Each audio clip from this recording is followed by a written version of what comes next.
So it got me thinking about this tax law that is going to be implemented in 2026.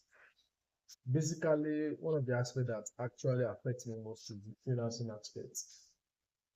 And I don't know the person that told the tax agency about freelancing, but do they actually know that a lot of freelancers pay tax? We pay tax indirectly or directly to the country in which the platform we are using, the platform we are using its headquarters is situated. For example, on Fiverr, uh, you lose 20% of every of your earning.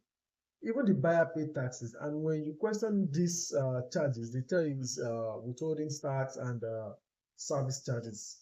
Because for crying out loud, before you can get a client, not to talk about purging a gig or winning a proposal, it takes a longer time. So you might feel 20% is very small until you start making $1,000, then you know that 20% is not a joke.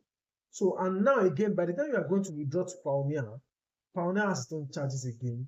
When you are withdrawing to your local currency in Nigeria again, there's another charges again, and still they don't want to start source. So what now happens when the drought season comes?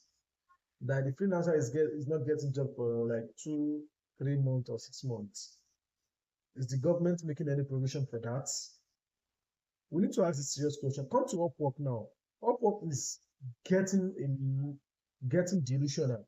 You buy connect, there's charges when you win a gig, when you're on a contract, you pay charges to Upwork, and so on and so on. And some of the freelancers that are not listing on any freelance platform that are working outside, when you send an invoice to a client, you definitely pay tax on that invoice, especially if you are using PayPal or all these QuickBook, Stripe, and Co.